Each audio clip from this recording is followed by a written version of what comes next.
नमस्कार दोस्तों, आज हम लेखन कौशल यानी राइटिंग स्किल को देखेंगे। ये लेखन कौशल से संबंधित महत्वपूर्ण नोट्स है जिसे हम देखेंगे। लेखन कौशल का संबंध लेखन से है, लिखने से है। भाषा की ध्वनि को जब प्रतीक के द्वारा लिखित रूप में व्यक्त किया जाता है तो उसे लेखन या लिखित अभिव्यक्ति कौशल कहा जाता है।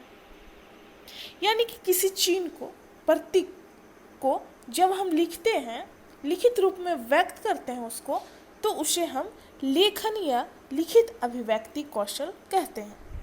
ये चारों भाषा कौशल में से महत्वपूर्ण कौशल माना जाता है। आपके चारों भाषा कौशल में आ जाएगा श्रवण कौशल, वाचन कौशल, पठन कौशल और लेखन कौशल। लेकिन लेखन कौशल को यहाँ पर सबसे महत्वपूर्ण माना गया है। भाषा के दो रूप होते हैं, मौखिक और लिखित। जब कुछ ध्वनि का उपयोग हम अपने विचारों को अभिव्यक्त करने के लिए करते हैं तो उसे मौखिक भाषा कहते हैं। यहाँ पर अभिव्यक्त कर रहे हैं, बोल रहे हैं, तो उसको मौखिक भाषा कहेंगे। और जब हम इन ध्वनि की प्रतीक के रूप में अभिव्यक्त करके इन्हें लिपिबद्ध करके भाषा को अस्थायित्व देते हैं, यानी कि लिखते हैं, तो यह भाषा का रूप लिखित भाषा कहलाता है। यहाँ पर मौखिक और लिखित देख लिया। मौखिक यानी कि आप बोलकर व्यक्त करेंगे और लिखित आप लिखकर व्यक्त करेंगे। यहाँ पर गोरोस होरेस लोरिमर का कहना है कि लेखन धर्म की तरह है। जो व्यक्ति आह्वान का अनुभव करता है उसे अपनी मुक्ति के लिए काम करना चाहिए, इनका मानना है। अब विशेषताएं देखते हैं। लेखन कौशल की विशेषताएं क्या है? लेखन के लिए शब्द का चयन करना आवश्यक होता है कि किस चीज़ को हमें लिखना है और किस चीज़ को हटाना है, क्योंकि अशुद्धियों को नहीं लिखा जा सकता है। कुछ वाक्य ऐसे भी होते हैं जिसका सही अर्थ नहीं निकल रहा होता है, तो उस चीज़ को हम नहीं लिखेंगे। लेखन कौशल पठन कौशल पर निर्भर करता है। यानी कि हम किसी चीज़ को लिख रहे हैं तो हम उसको पढ़कर ही लिखते हैं। आप पढ़िएगा, समझिएगा, तभी उसको लिखने की क्रिया करते हैं आगे। अगला नंबर है, लेखन के लिए कल्पना शक्ति की आवश्यकता होती है। यानी कि कुछ विचार को जब हम अपने से लिख रहे होते हैं, किसी चीज़ का अनुकरण नहीं कर रहे होते हैं, लिखावटी चीज़ का, तो यहाँ पर अपना कल्पना शक्ति की भी आवश्यकता पड़ती है। यानी कि सोचने की, उस चीज़ को हम सोचते हैं तब लिखते हैं। लेखन एक प्रतिभा, इसको प्रतिभा माना गया है। लेखन के लिए विचारों और भावनाओं की आवश्यकता होती है।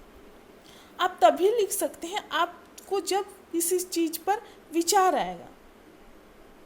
लेखन संवाद क्षमता को इंगित करता है। संवाद क्षमता का विकास में भी यह सहायता करता है। लेखन लेखक के व्याकरण की पकड़ को दर्शाता है। जब हम लेखन करते हैं तो उससे व्याकरण की शुद्धता का भी विकास होता है।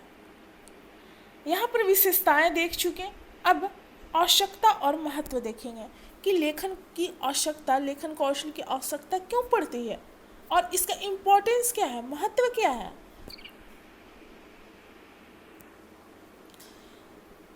विचारों को यह मूर्त रूप देता है और सुरक्षित भी रखता है। यानी कि मूर्त रूप का यहाँ पर मतलब हुआ कि वो वास्तविक रूप से जो विचार व्यक्त किया गया है वो महसूस होता है व्यक्ति को पढ़ने में कि ये सच्ची घटना है, ये सही चीज़ लिखा हुआ है।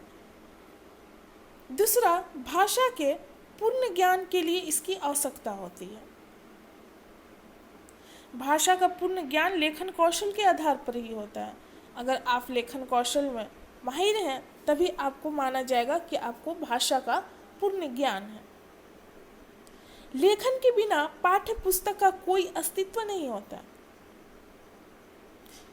जब आपको लिखने आएगी ही नहीं तो उससे संबंधित पाठ्य पुस्तक का कोई अस्तित्व नहीं रहेगा। अगला नंबर है, सभ्यता व संस्कृति को संरक्षण प्रदान करने के लिए इसकी महत्वपूर्ण आवश्यकता होती है। यहाँ पर सभ्यता और संस्कृति के बारे में अगर आप लिखते हैं तो लेखन कौशल के आधार पर ही आप लिखने की क्रिया करते हैं। पठन के आधार पर यानी कि वाचन, बोलने से संबंधित चीज़ों के आधार पर व्यक्ति भूल भी सकता है, लेकिन जो लेखन कौशल है वो उसका प्रयोग सभी दिन के लिए किया जा सकता है। अगर आप जो चीज़ लिख दिए उसे कोई भी हटा नहीं सकता है। इसका उद्देश्य क्या है? स्वच्छ और शुद्ध लेख का आधार प्रदान करना, विराम चिन्हों का प्रयोग, जब आप लिखते हैं तो विराम चिन्ह का प्रयोग करते हैं। तीसरा, अपने विचार और भाव को प्रकट करने की योग्यता प्रदान करना। अगला है छात्र अनुलेख, सुलेख तथा श्रुतलेख लिख सकें। अगला, नवीन शब्दावली का प्रयोग सिखाना। लेखन के द्वारा नवीन शब्दों का कैसे लिखना है, प्रयोग करना है, वो चीज़ भी सिखाया जाता है। व्याकरण सम्मत भाषा का प्रयोग करने में सक्षम बनाना। अगला, छात्र सही आकार में अक्षरों को लिख सकें। मात्रा, हलंत आदि का कहाँ पर प्रयोग करना है वो लेखन कौशल के द्वारा ही सीख जाते हैं। इसका मुख्य उद्देश्य सिखाना होता है। लेखन सामग्री को सही रूप से प्रयोग करना सिखाना। शब्द तथा वर्णों के बीच पर्याप्त और एक समान दूरी रखना सिखाना। जब आप लिख रहे हैं तो आपको पता होता है कि कितने दूरी के बीच हमको लिखना है। ये सभी उद्देश्य था लेखन कौशल का। अब गुण देखेंगे, एक लेखन का गुण क्या होता है।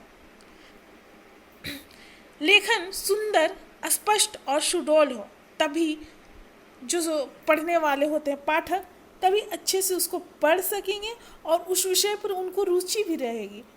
अगर लेखन सुंदर और सुडौल और स्पष्ट लिखा हुआ हो, उसका अर्थ स्पष्ट रूप से नजर आए, तो पढ़ने वाले की भी रुचि, पाठक की रुचि भी वहाँ पर बनी रहती है। दूसरा, लेखन में प्रभावशीलता एवं क्रमबद्धता हो।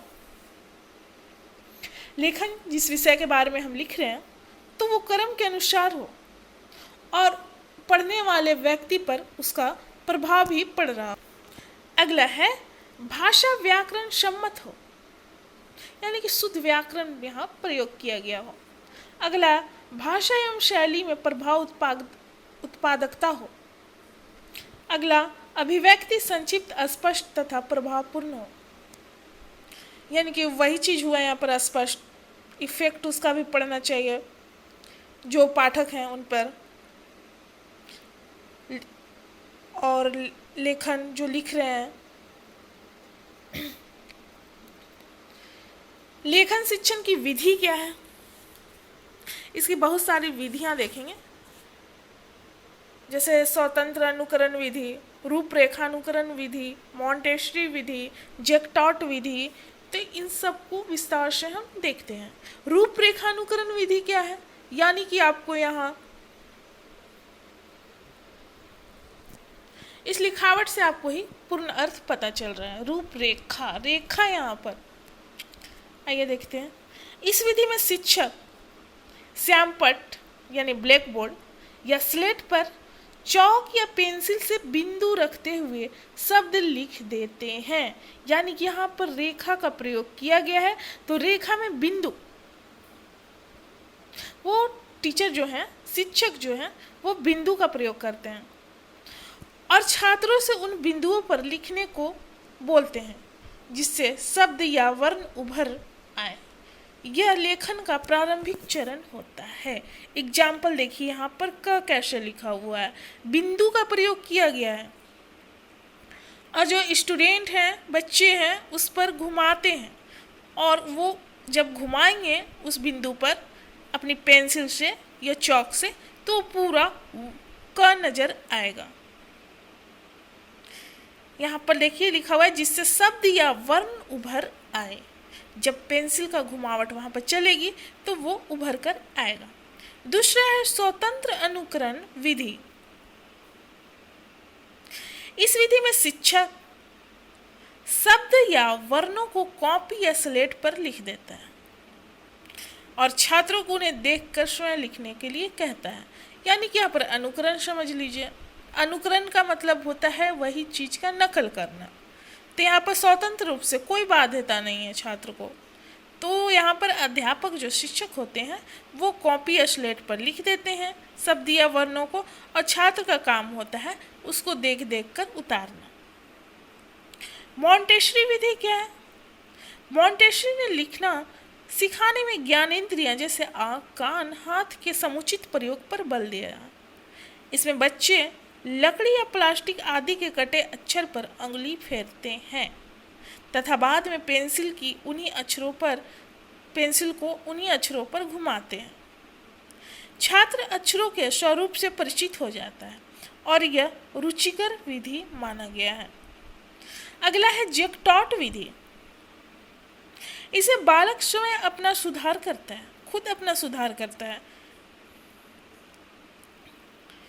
इसमें शिक्षक छात्रों द्वारा पढ़े हुए वाक्य को लिख कर देता है। यहाँ पर छात्र ने जो पढ़ा है वाक्य उसको शिक्षक यहाँ पर उसको लिख कर देंगे।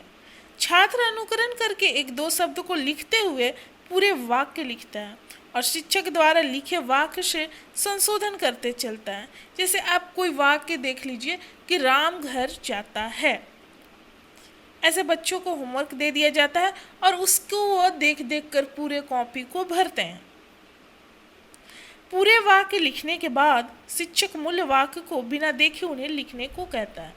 यहाँ पर जब पूरा वाक्य बच्चा लिख लेता है तो शिक्षक के द्वारा कहा जाता है कि आप यहाँ पर नहीं देखोगे और बिना देखे यहाँ पर लिखना है।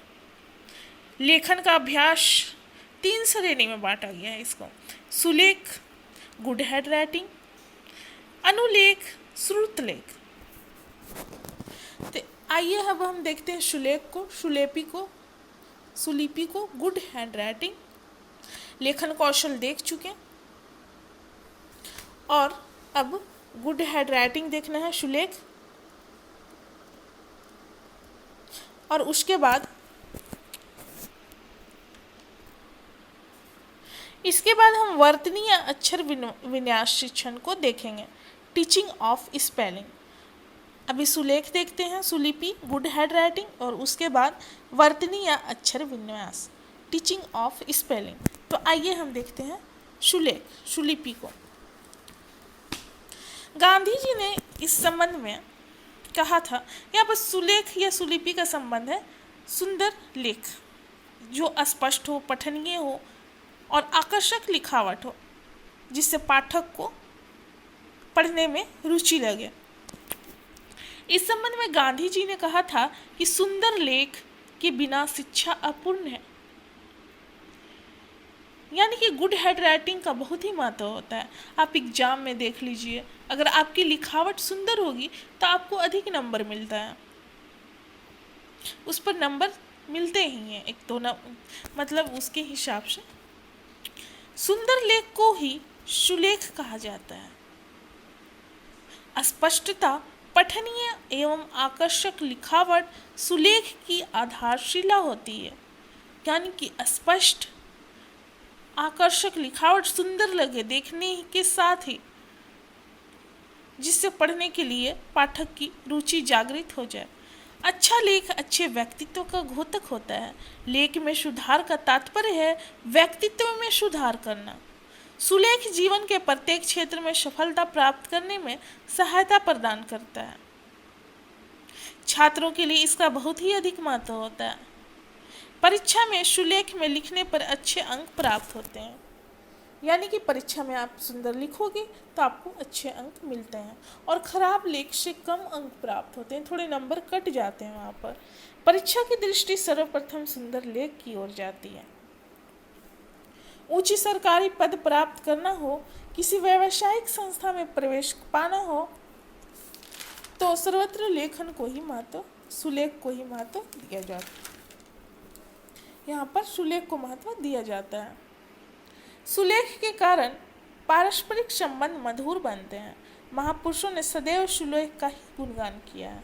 अनेक जो हमारे विचारक हैं, विद्वान हैं, उन्होंने सुलेख को अधिक महत्व दिया है। आइए देखते हैं अध्यापक और सुलेख। अध्यापक को सुलेख संबंधी समस्त नियमों की जानकारी और उसके उपयोग में सतर्कता रखनी आवश्यक है, अन्यथा बालक की सुलेख संबंधी दुर्बलता उसे जीवन भर दुख देती है और वह अपने बुरे लेख पर जीवन भर पछताता रहता है। तो यहाँ पर शिक्षक को अधिक ध्यान देने की ज़रूरत होती है कि वह स्टूडेंट, जो बालक छात्र हैं, उनको अच्छे लेखन सिखाए। सुलेख की परिभाषा क्या है? सुलेख का अभिप्राय है सु प्लस लेख अर्थात अच्छा लेख। अच्छे लेख का आशय वह लिखावट है जो अच्छे ढंग से लिखी गई हो, जो अच्छी प्रकार से पढ़ी जा सके और जिसे अच्छी प्रकार से समझा भी जा सके। सुलेख का उद्देश्य क्या है? बालक आकर्षक और सुडौल अक्षर लिखने को प्रवृत्त हो। दूसरा, बालक के हाथ, मस्तिष्क और हृदय में समन्वय हो। तीसरा, छात्रों को इंद्रिय शिक्षण मिले। चौथा, बालक में सौंदर्यानुभूति की भावना जागृत हो। छात्रों के जीवन में सुव्यवस्था लाना इसका उद्देश्य होता है। विद्यार्थी को व्यवहारिक जीवन के लिए तैयार करना और छात्र सुंदर और सुपाठ लिखते समय समुचित गति का निर्वाह कर सकें। ये चीज़ तो देख लिए सुलेख का उद्देश्य। अब सुलेख के लिए आवश्यक बातें क्या हैं? आज हम 3 टॉपिक को देखें, 2 टॉपिक। लेखन कौशल एक आपका हो गया, दूसरा गुड हैंड राइटिंग अभी देख रहे हैं सुलेख को, और फिर उसके बाद वर्तनी विन्यास को देखेंगे।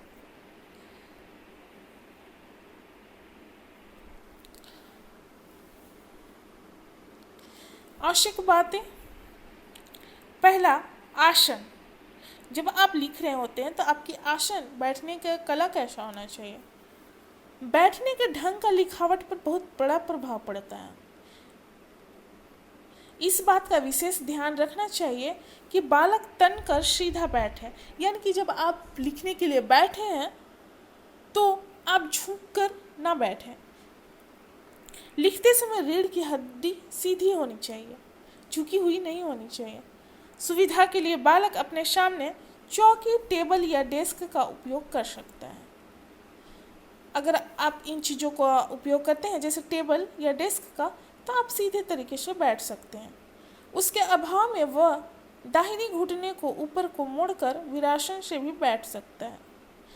अगर ये चीज़ आपके पास नहीं है, टेबल नहीं है, चौकी नहीं है, डेस्क नहीं है, तो आप यहाँ पर क्या बोला गया? दाहिने घुटने को ऊपर मोड़कर वीरासन, यानी कि आप पालथी मारकर बैठ सकते हैं। लिखते हैं तो कॉपी उसके आंखों से लगभग 1 फीट की दूरी पर होनी चाहिए। ये नहीं कि कॉपी एकदम सटा कर लिख रहे हैं आंखों से। कलम पकड़ने की विधि, यानी कि कलम को कैसे पकड़ना है। कुछ बच्चे अजीब तरह से कलम को पकड़ते हैं, जिससे उनकी प्रॉब्लम भी उनको होता है। कलम की बनावट तथा कलम पकड़ने की ढंग का लेखन कार्य से गहरा संबंध होता है। बालक कलम या पेंसिल की नोक के निकट अंगूठे और उससे लगी 2 अंगुलियों से किस प्रकार कलम को पकड़कर लिखे, इसे अध्यापक द्वारा पहले खुद को करके दिखाना चाहिए। बच्चों को सिखाना चाहिए कि बच्चे यहाँ पर ऐसे आपको कलम को पकड़ना है, तर्जनी को कैसे रखना है, अंगूठा को कैसे रखना है, वो चीज़ करके अध्यापक को खुद ही सिखाना चाहिए। ध्यान रहे कि कलम को दाहिने हाथ की मध्यमा अंगुली पर रखकर तर्जनी और अंगूठे की नोक से लगभग 3 या 4 इंच ऊपर सावधानी से पकड़ा जाए।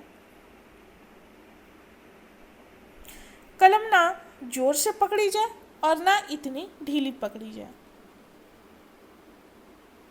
यानी कि यहाँ पर कहा गया है कि जब आप कलम पकड़ रहे होते हैं तो उसको सिंपल तरीके से पकड़ना है, ना अधिक जोर से और ना ही ढीला करना है उसको। इतना भी उस पर दबाव नहीं रखना चाहिए कि वो फिसल जाए लिखने में, जिससे आपको रुकावटें, बाधाएं उत्पन्न हो सकती है लेखन के दौरान। छोटी कक्षा में मोटी कलम से लिखने का अभ्यास कराया जाना चाहिए और उसकी नोक लगभग 45 डिग्री से कटी हो तो अच्छा होता है। यहाँ पर तीसरा नंबर, अक्षर का सुंदर विन्यास, इसको भी देखते हैं। सुलेख के लिए वर्णों की समानुपातिक रचना का बड़ा महत्व होता है। अक्षर के प्रत्येक अंक का ठीक ठाक अनुपात होना चाहिए। बालक स्वभाव से ही अनुकरणशील होता है, यानी कि वो नकल करता है, व्यक्ति का नेचर है। अतः अध्यापक को खुद ही श्याम पट पर सुडौल अक्षरों को लिखना चाहिए, क्योंकि अध्यापक से छात्र सीखते हैं। वो जैसा लिखेंगे छात्र भी वैसा ही लिखेंगे। इसलिए अध्यापक को जब वो ब्लैक बोर्ड पे लिखते हैं तो वहाँ पर लेखन में स्पष्टता और आकर्षकता होनी चाहिए।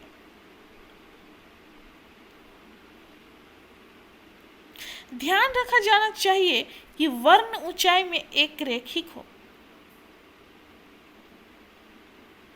तथा, यानी कि यहाँ पर बोला गया है कि आप जो लिख रहे हैं वो एक रेखा में हो, यानी कि कोई अक्षर बड़ा और कोई अक्षर छोटा, तथा टेढ़े मेढ़े झुके हुए चौकोर या गोल मटोल ना हो, यानी अपितु सीधी साधे हो, यानी कि जो लिखावट है, लेखन है, वो अच्छी तरीके से लाइन बाय लाइन लिखा हुआ हो और सुडौल और स्पष्ट अक्षर हो। कागज के दाएं बाएं, ऊपर और नीचे चारों ओर कुछ स्थान छोड़कर लिखा जाए। अभी कॉपी में हम लोग भी लिखते हैं, चारों तरफ छोड़ा जाता है, दोनों साइड थोड़ा थोड़ा, बाएं साइड ज़्यादा और ऊपर नीचे भी देखते हैं। कागज के बाईं ओर तथा ऊपर की ओर लगभग 3 पंक्तियों के बीच की दूरी के बराबर यहाँ पर स्थान छोड़ा जाना चाहिए, यानी कि यहाँ पर बाईं ओर और ऊपर की ओर, आप कॉपी में देखिएगा गौर से, लगभग 3 पंक्ति 3 लाइन के बीच की दूरी के बराबर स्थान छोड़ा जाना चाहिए। यह सुंदर लेखन की कौशलता है। बाईं ओर छोड़ी गई जगह हाशिया कहलाती है। कागज के नीचे की ओर भी लगभग 2 पंक्ति के बीच की जगह खाली छोड़नी चाहिए। नीचे भी आप देखिए कॉपी में, नीचे 2 पंक्ति के बीच, और ऊपर वाला ज़्यादा पोर्शन रहता है, आपका बाईं साइड ज़्यादा पोर्शन रहेगा छूटा हुआ, फिर ऊपर रहेगा ज़्यादा छूटा हुआ, जबकि नीचे थोड़ा सा कम रहता है और दाहिने भी थोड़ा सा कम रहता है।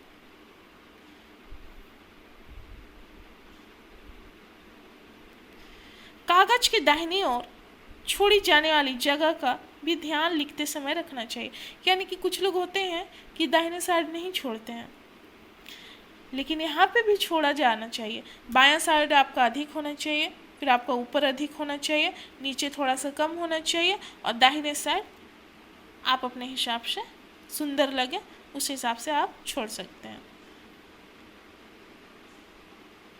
यह सबसे कम दूरी होगी, जो दाहिने साइड वाले प्लेस होंगे छोड़ने का, वो कम दूरी होगी। क्रमशः अधिक दूरी इस प्रकार होनी चाहिए, दाहिने और कम, यहाँ पर दूरी बताया गया है कैसे कैसे लिखना है, कॉपी में आप देख लीजिए।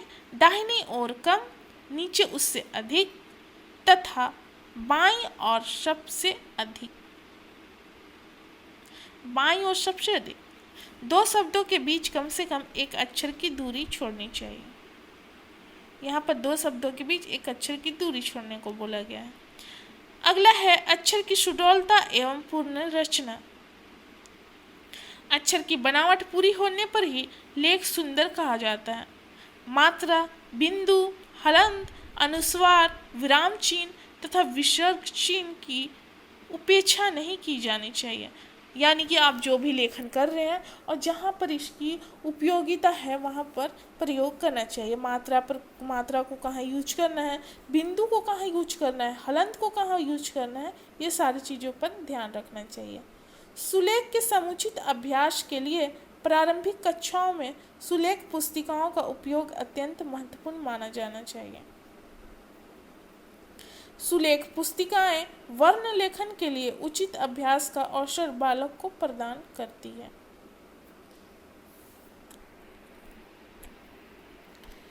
अब देखते हैं सुलेख की विशेषताएं क्या है।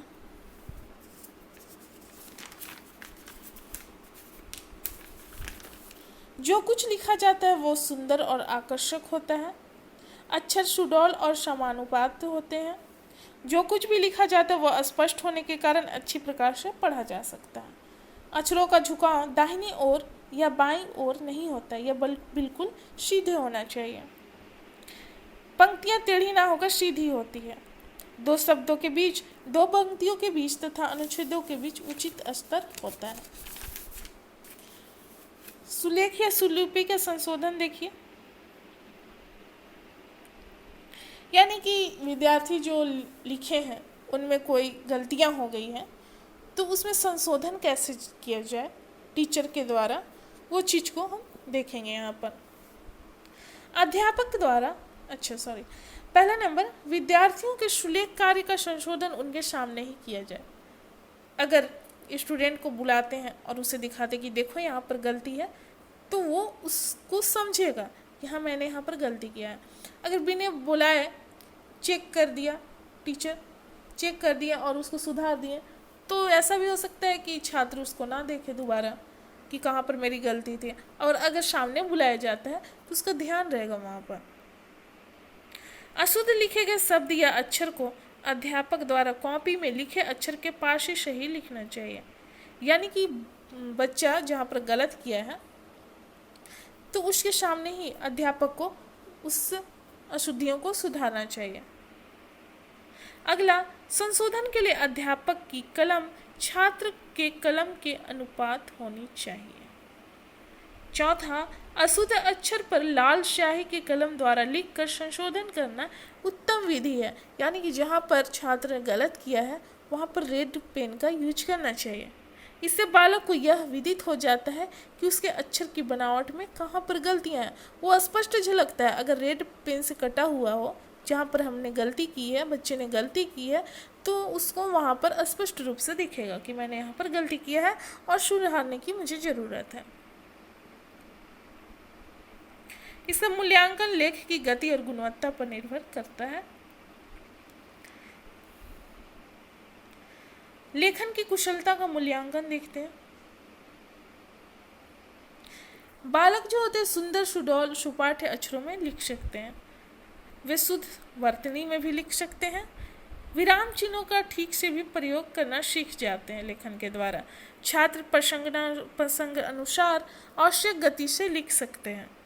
वे प्रसंग अनुसार शब्दों का शुद्ध प्रयोग कर सकते हैं। अगला, बालक अनुलेख, प्रतिलेख और श्रुतलेख लिख सकते हैं। लिखते समय वे विषय की एकता बनाए रख सकते हैं। वे अनुच्छेद बनाकर लिख सकते हैं। छात्र क्रमबद्ध रूप से भी लिख सकते हैं और शुद्ध वाक्यों का गठन कर सकते हैं। वे व्याकरण सम्मत भाषा का प्रयोग कर सकते हैं। बालक विभिन्न रूप में लिखित अभिव्यक्ति कर सकते हैं और वे सरल भाषा का भी प्रयोग कर सकते हैं। तो ये था सुलेख लिपि जो हम देखें। लेखन कौशल को देखें और लेखन कौशल में हम सुलेख को देखें। सुलेख लिपि को अब देखते हैं। लेखन कौशल में ये आ जाएगा आपका वर्तनी या अक्षर विन्यास शिक्षण, टीचिंग ऑफ स्पेल।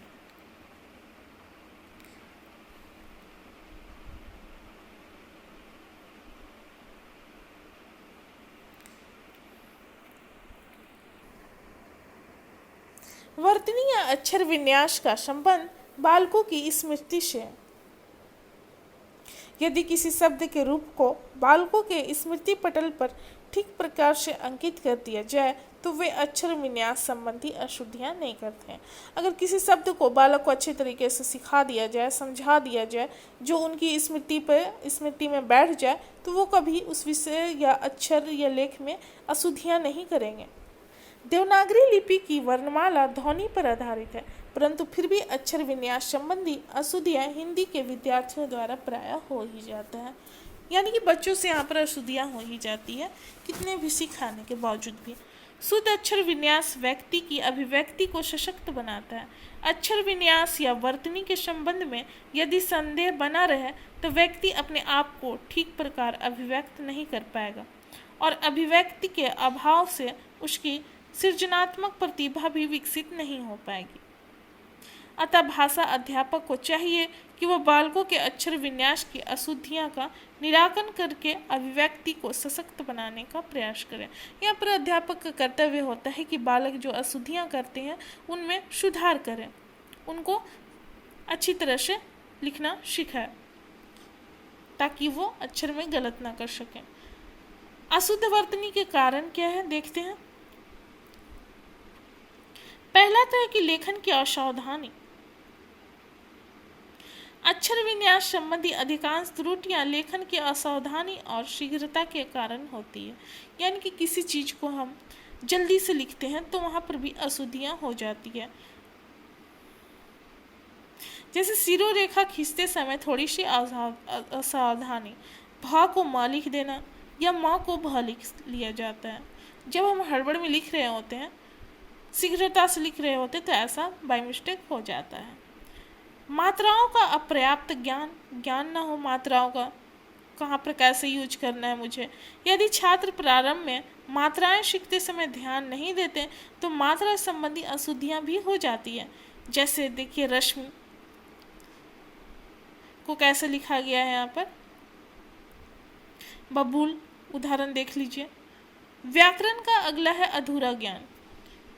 अशुद्धियां का अधूरा ज्ञान भी है कि आपको अच्छी तरह से पूर्ण ज्ञान नहीं है। हिंदी व्याकरण के नियमों का पूरा ज्ञान न होने पर भी कभी कभी बालक अक्षर विन्यास संबंधी अशुद्धियां करते हैं। इन नियम का ज्ञान न होने पर छात्र बाबुओं के स्थान पर, देखिए यहाँ पर कैसे लिख देते हैं बाबुओं, क्यारियों के स्थान पर क्यारियों कैसे लिख दिए गलती। ये सब एग्जाम्पल दिया हुआ है। अशुद्ध उच्चारण बालक की वर्तनी की अशुद्धियों का एक कारण उनके द्वारा किए जाने वाला अशुद्ध उच्चारण भी है। यानी कि किसी चीज़ को उच्चारण वो सही तरीके से नहीं करते, इस अशुद्ध उच्चारण के कारण ही वह गुप्त को गुप्ता भी लिख देते हैं। जब वो उच्चारण अच्छी तरीके से नहीं करेंगे तो लेखन में तो गलती होगी। संशोधन के अभ्यास का अभाव, अभ्यास उन्हें नहीं मिलता है। जब अगर शिक्षक के द्वारा हमेशा अभ्यास कराया जाना चाहिए अक्षरों को। अध्यापक छात्रों को लिखित कार्य का संशोधन करते समय उनके जिन अशुद्धियों को चिन्हित करता है, यानी कि बच्चे जहाँ पर गलती किए और टीचर के द्वारा उसको चिन्हित किया गया रेड पेन से, तो छात्र उन्हें शुद्ध रूप से लिखने का अभ्यास नहीं करता, ऐसे छोड़ देते हैं। यानी कि होमवर्क दिया गया इस टीचर के द्वारा, बच्चे ने करके लाया और कुछ अशुद्धियाँ थी, टीचर ने उसको काट कर उसको सुधारा, लेकिन छात्र उसको ध्यान नहीं देते हैं, जिसके कारण वो अशुद्ध रूप में ही लिखते रहते हैं क्योंकि उन्हें याद ही नहीं रहेगा, अभ्यास के द्वारा सिखाया जा सकता था। अगला है अध्यापक द्वारा मार्गदर्शन का अभाव। ये भी कारण हो सकता है। कई बार यह भी देखा गया है कि छात्र के लेख आदि को देखते समय अध्यापक उनके अक्षर विन्यास संबंधी अशुद्धियों को और ध्यान नहीं देते हैं और न ही उन्हें चिन्हित करते हैं। इसका परिणाम यह निकलता है कि बालकों को अपनी अशुद्धियों का ज्ञान नहीं हो पाता है और अशुद्ध लिखने का अभ्यास हो जाता है। सामयिक तत्व, कभी कभी बालक का मन अशांत होता है, ऐसी स्थिति में वह वर्तनी संबंधी भूल जाता है। अगर आप शांत नहीं रहेंगे, जब आप लेखन कर रहे हैं, लिख रहे हैं, तो अगर आप शांत नहीं रहेंगे तो गलतियां होगी ही। अगर आपका माइंड भटकता है, आप चिंतित हैं किसी विषय पर, तो गलतियां प्राय हो ही जाती है। बुद्धि की न्यूनता, यानी कि जिन बालकों की बुद्धि लब्धि कम होती है, कमजोर होते हैं, उनकी धारणा, प्रत्यास्मरण तथा प्रत्यभिज्ञान शक्ति भी न्यून होती है। उन्हें याद नहीं रहेगा कि कहाँ पर कैसे लिखना है, वो गलतियाँ कर ही देते हैं जो कमज़ोर बालक होते हैं। इसलिए वे अधिक समय तक शब्दों को अपनी मस्तिष्क में नहीं रख पाते क्योंकि वो कमज़ोर होते हैं।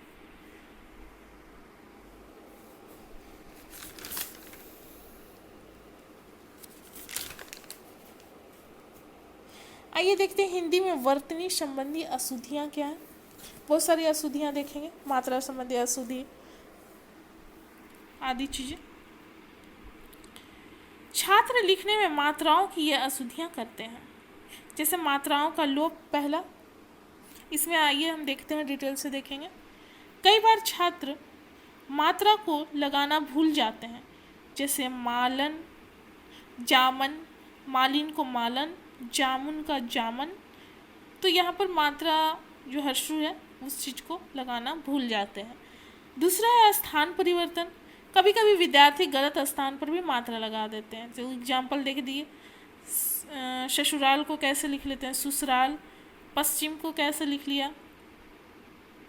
अनावश्यक मात्रा का भी प्रयोग किया जाता है।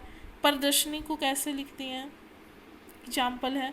अशुद्ध मात्रा है जैसे मधुर, कवि को कैसे गलती लिखें, इमली अमली हो गया, गलती लिखा।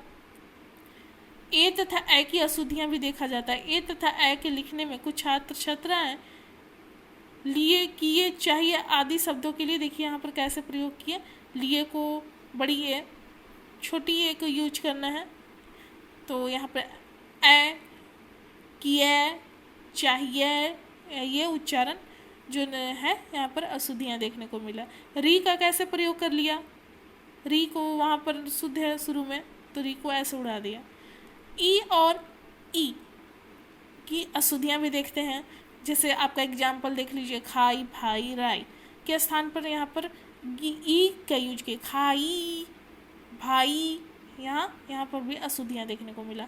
आ तथा वाह की अशुद्धियाँ भी देखते हैं। जैसे आपका एग्जाम्पल है, हुआ, खाएगा, जाएगा, तो उसके स्थान पर वाह भी लगा देते हैं। आ के स्थान पर वाह, हुआ, खावेगा, जावेगा। वर्णों की अशुद्धियाँ, प्राय विद्यार्थी वर्ण संबंधी अशुद्धियाँ भी करते हैं। वर्ण संबंधी अशुद्धियाँ निम्न प्रकार से पाई गई, देखते हैं। अनावश्यक वर्ण,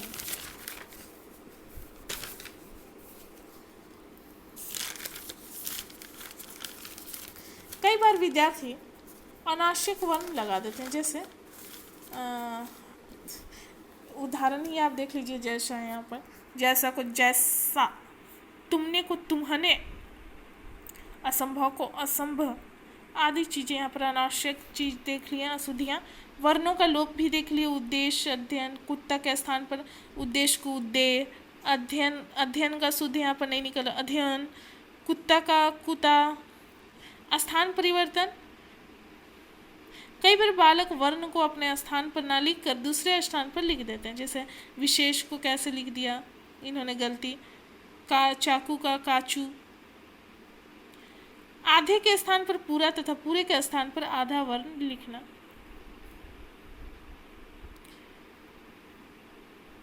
प्रकाश, प्रसिद्ध के स्थान पर पराकाश, प्रसिद्ध। सदृश विन की अभी अशुद्धियाँ देख लीजिए। फिर ये सारा अशुद्धियाँ आप देख लीजिए एग्जाम्पल में।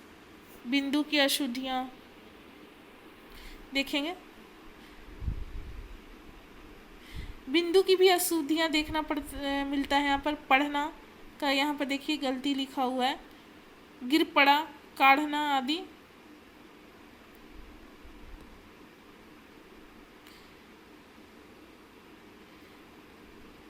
अनावश्यक बिंदु का भी यहाँ पर प्रयोग किया गया। चौथा नंबर देखिए, अनुस्वर और अनुनासिक संबंध अशुद्धियाँ। आँख, हंसी के स्थान पर जो यहाँ पर सही लिखा हुआ है, फिर देखिए केवल बिंदु यहाँ पर लगाया गया है। आँख यहाँ पर केवल हो गया आँख। विषय संबंधी अशुद्धियाँ, दुख, अंतःसाक्ष्य के स्थान पर कैसे लिखा हुआ है, अशुद्धियाँ यहाँ दुख देखिए नहीं दिया हुआ है, विसर्ग। सिरोरेखा संबंधी अशुद्धियाँ, तो मुख, भूख को मुख लिख दिया, भेड़ को मेड़ लिखा गया है, माला को भाला लिखा गया है। श तथा स की अशुद्धियाँ, तालाबे से है और दंत से है। यहाँ पर भी अशुद्धियाँ देख लीजिए। छ का प्रयोग कैसे अशुद्धियों के रूप में, ये छ कर लेते हैं, च के बाद वाला छ। लक्ष्मण, क्षमा के स्थान पर देखिए ये वाला छ यूज हुआ, लक्ष्मण क्षमा। ब तथा व अशुद्धियाँ यहाँ पर सारा देख लीजिए। अब देखते हैं इन अशुद्धियों को निराकरण कैसे दूर किया जा सकता है। पहला है स्वयं संशोधन विधि, खुद ही सुधारना होगा। इस विधि द्वारा यह प्रयास किया जाता है कि विद्यार्थी खुद ही अपनी अशुद्धियों को सुधारे। इस दिशा में यह उपाय काम मिला। अशुद्धियों को खुद ही निरीक्षण करें, कहाँ पर गलत हुआ है, शब्द सूची को बनाकर देखें, शुद्ध उच्चारण का अभ्यास करें, विद्यार्थी को कई अशुद्धियाँ इस कारण भी होती कि वह शब्द का शुद्ध उच्चारण नहीं करते हैं। अध्यापक को बालक के शुद्ध उच्चारण की ओर विशेष ध्यान देना चाहिए। विशेष रूप से संयुक्त वर्णों का उच्चारण शुद्ध करने के लिए अध्यापक को यह बताना चाहिए कि कौन सा वर्ग मुख के किस स्थान से उच्चारित किया जाता है। अगला है सुलेख के अभ्यास द्वारा। सुलेख का अभ्यास करने से भी छात्रों की वर्तनी संबंधी त्रुटियों का परिमार्जन हो जाता है और इससे छात्र का समय भी बच जाता है। व्याकरण के नियमों का ज्ञान कराना चाहिए छात्रों को। व्याकरण के ज्ञान के अभाव में भी वहाँ पर अशुद्धियाँ कर देते हैं छात्र, अतः बालकों को इस संबंध में व्याकरण संबंधी नियमों का ज्ञान सहायक सिद्ध होता है। जैसे बहुवचन बनाने के नियम सिखाना, क्रिया संबंधी नियमों का ज्ञान कराना, कारकों की जानकारी देना, संयोजक अव्यय के बारे में बताना, र का प्रयोग सिखाना आदि चीज़ें। शारीरिक दोषों का उपचार भी करना चाहिए, तभी निराकरण किया जा सकता है अशुद्धियों को। अक्षर विन्यास संबंधी जितने भी अशुद्धियाँ हैं इसको दूर किया जा सकता है। जिन बालकों की वाणी अथवा श्रवणेंद्रिय में किसी प्रकार की दोष हो तो उसका उपचार वाणी विशेषज्ञ मनोवैज्ञानिक के द्वारा करवा लेना चाहिए। अध्यापक द्वारा संशोधन किया जाना चाहिए। यहाँ पर अध्यापक को नियमित रूप से विद्यार्थियों द्वारा किए गए कार्य का संशोधन करना चाहिए और अक्षर विन्यास संबंधी अशुद्धियों की ओर उनका ध्यान आकृष्ट करते हुए शब्दों के शुद्ध स्वरूप को लिखने का अभ्यास करवाना चाहिए। अगला है अक्षर विन्यास का अभ्यास। अक्षर विन्यास के अभ्यास का सबसे अच्छा साधन शब्दों को बार बार लिखवाना होता है। अभ्यास तभी करवाया जा सकता है जब उस शब्द को हम बार बार लिखवा रहे बच्चों से। जब बालक शब्दों को लिखते हैं तो उपयुक्त बातों को क्रियान्वित करते हैं। किसी शब्द को लिखते समय बालक उसका रूप भी देखता जाता है, साथ ही साथ वह मन ही मन शब्दों का उच्चारण भी करता जाता है। अक्षर विन्यास सिखाने का सबसे सुलभ साधन शब्दों को लिखवाना होता है। बालक को इस बात के लिए प्रोत्साहित करना चाहिए कि वे लिखते समय मन ही मन शब्दों का उच्चारण भी करते जाएं। अक्षर विन्यास सिखाने का एक अन्य साधन है वाचन के साथ इसका संबंध स्थापित करना। प्राय बालक और बालिकाओं की रुचि वाचन में होती है और जो पत्र पत्रिकाएं आदि पढ़ते रहते हैं वे अक्षर विन्यास संबंधी अशुद्धियाँ बहुत कम करते हैं, क्योंकि उनको नॉलेज मिलते रहता है।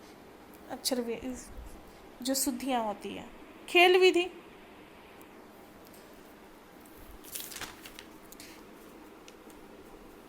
फिर उसके बाद शब्द सूची देखेंगे, उसके बाद हमारा समाप्त हो जाएगा।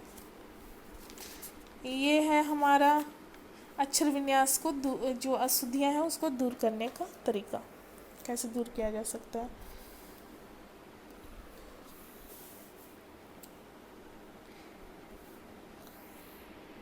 पहला है अक्षर विन्यास प्रतियोगिता। सबसे पहले क्या करेंगे, कक्षा को 2 समूह में विभाजित कर लेंगे। फिर पूछे गए शब्द को वर्तनी बारी बारी से दोनों समूह बताएंगे। यानी कि पहले कक्षा को 2 समूह में बांटे, शिक्षक ने बांटा और जो शब्द पूछा गया है वो दोनों समूह बारी बारी से बताएंगे। जिस समूह की कम अशुद्धियाँ होंगी, जिस समूह के बच्चे कम गलती करेंगे वो विजयी समझे जाएंगे।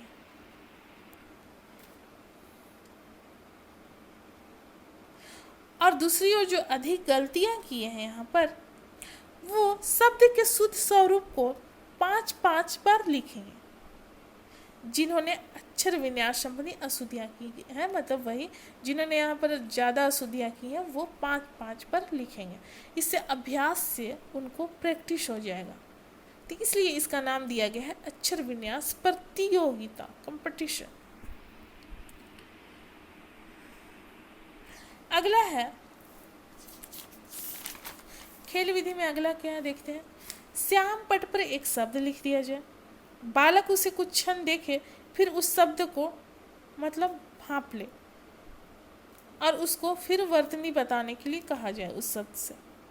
अगला है किसी शब्द को लेकर उसके अक्षरों का उलट फेर कर श्याम पट पर लिख दिया जाए, फिर बालकों को उसको शुद्ध करने के लिए बोला जाए। जैसे एग्जाम्पल देख दीजिए, बालक को कैसे यहाँ पर लिख दिया गया है, अशुद्ध तरीके से लबाक, तो बच्चा सुधार कर उसको बालक करेगा। कमल को भी लिख सकते हैं मलक।